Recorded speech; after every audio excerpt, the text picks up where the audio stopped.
Not every monster announces itself with light. Some do not burn. They do not scream across the universe. They do not turn the night into day. Some monsters dominate in silence. After exploring the quasar known as TON 618, a familiar question always appears. In comments, in discussions, in debates. What about Phoenix A star? It is often mentioned quietly, almost casually, as if it were a footnote. And yet, Phoenix A star may be one of the most massive black holes ever discovered, possibly even heavier than TON 618. So why does almost no one talk about it? To understand that, we first need to let go of a common assumption. That bigger always means brighter.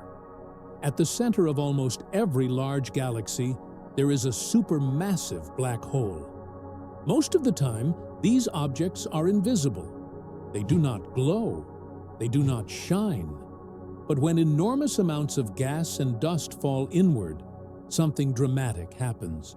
Matter spirals toward the black hole, heating up through friction and compression. Before that matter disappears forever, it releases vast amounts of energy. This is when a black hole enters a quasar phase. A quasar is not a different object. It is a stage, a moment of extreme feeding. The black hole itself remains dark. What we see is the chaos around it. TON 618 is famous because it was observed during one of these violent, luminous phases. It shines so brightly that it can outshine an entire galaxy. Phoenix A star does not, and that difference is the key to everything. Phoenix A star resides at the center of the Phoenix cluster. Not just a galaxy, a cluster. Hundreds of galaxies bound together by gravity, forming a massive cosmic structure. A city of galaxies, moving as one. At the heart of this environment lies Phoenix A star, a black hole so massive that its gravity influences the fate of everything around it. Yet, unlike TON 618, it does not blaze as a quasar. It appears quiet, subdued, almost invisible by comparison. But that silence is misleading, because brightness does not measure dominance. Mass does, and Phoenix A star has mass in staggering amounts. When people compare TON 618 and Phoenix A star, they often ask a simple question: which one is bigger? But in the universe, bigger is not a single number. TON 618 dominates through energy, through radiation, through light. Phoenix A star dominates through weight, through gravity, through long-term influence. One is a cosmic explosion frozen in time. The other is a gravitational empire. TON 618 represents a violent youth, a period of rapid feeding and immense output. Phoenix A star represents maturity, accumulation, the slow and inevitable shaping of its surroundings. And that shaping may be even more consequential. Here is what makes Phoenix A star truly unsettling. It does not need to destroy galaxies with spectacular displays. It alters them quietly. The enormous gravitational energy at the center of the Phoenix cluster heats the surrounding gas. That gas becomes too energetic to cool and collapse. And without cooling gas, stars struggle to form. No explosions, no fireworks, just a slow reduction in creation. Entire galaxies can be affected over billions of years. Their future dimmed not by violence, but by balance shifting out of reach. Phoenix A star does not announce the end. It simply makes it unavoidable. Now imagine this object at the center of our own Milky Way. The sky might not blaze like it would under an active quasar. There might be no eternal daylight. But the structure of our galaxy would change. Orbits would adjust. Gas would redistribute. Star formation would evolve differently. the architecture of the galaxy would be rewritten. And still, this is only the external effect. The truly strange phenomena begin much closer to the black hole itself. Near the boundary known as the event horizon, reality behaves differently. Time slows. Light bends. The universe seems to hesitate. And beyond that boundary, our equations fall silent. What happens there is not something we can observe directly. And that leads us to the deeper mystery: how objects like Phoenix A star could ever form in the first place. If Phoenix A star exists, then the universe must be capable of creating objects of almost unimaginable mass. And that is not a trivial statement. Black holes grow by feeding. They consume gas, dust, stars, and sometimes other black holes. But there are limits. Feed too quickly, and radiation pushes material away. This creates a natural speed limit on growth. And yet, Phoenix A star appears to have crossed thresholds that challenge our simplest models. So astronomers began looking backward in time, to the early universe. The young universe was a very different place. Galaxies were closer together. Gas was abundant. Collisions were frequent. In this chaotic environment, black holes did not have to search for food. They were immersed in it.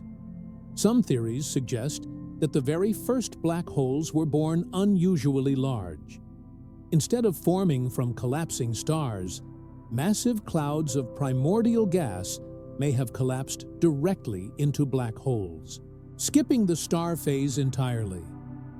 Another possibility involves objects known as quasi-stars, hypothetical structures where a black hole forms inside a massive star-like envelope, hidden, protected. Inside this cocoon, the black hole could grow rapidly, shielded from the radiation limits that normally slow feeding. These ideas remain unconfirmed, but they exist because objects like Phoenix A star demand them. They force us to rethink what is possible. The environment of the Phoenix cluster may have continued to fuel this growth. Clusters contain enormous reservoirs of hot gas, enough material to feed a central black hole for billions of years. Phoenix A star may have grown slowly, steadily, relentlessly, not in a flash of brilliance, but through patience. And patience, in cosmic terms, can be far more powerful than speed. So why does any of this matter? Because Phoenix A star is not just an object. It is a preview, a glimpse of what the universe may become as it ages. Early on, the cosmos was loud, bright, violent. Quasars like TON 618 lit up the darkness. But over time, that activity fades. Gas is consumed. Collisions become rarer. Light diminishes. What remains is mass, gravity, silence. Phoenix A star may represent a later chapter in the universe's story, one where the loud phases have passed, and that brings us to another unsettling realization. Everything we see is already old. The light from Phoenix A star has traveled for billions of years to reach us. We are not seeing it as it is now. We are seeing it as it was. Whatever Phoenix A star is doing today, feeding, resting, changing, we will not know for an unfathomable length of time. The universe does not show us its present, only its memory. We are observers of echoes, trying to reconstruct a reality that has already moved on. And yet, from this limited perspective, we have learned so much. Which brings us to the final question. What does this say about us? There is something deeply humbling about realizing that the universe is always ahead of us. We live in a cosmos where light takes time to travel, where distance is also history. When we look into space, we are not seeing reality unfold in real time. We are reading chapters that were written long before we existed.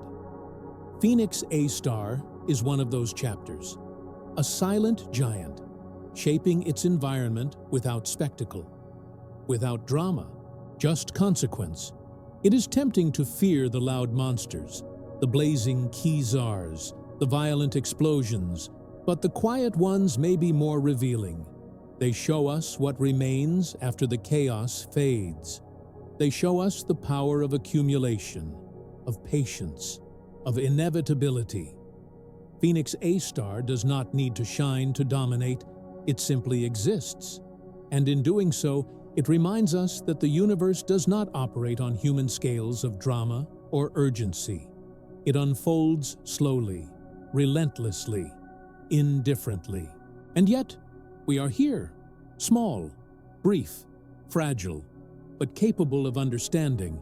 From a single planet orbiting an ordinary star, we have learned to measure invisible forces, to decode ancient light, to ask questions about objects we will never touch. That may be the most extraordinary fact of all. So, which is more frightening? Ton 618, blazing with unimaginable fury? Or Phoenix A star, quietly outweighing nearly everything else we know? The universe does not care which one we choose. But the act of asking the question matters, because it means that even in a universe dominated by darkness and silence, we have learned how to listen and how to see. Now, the choice is yours. Which one is the true final boss of the universe? And why?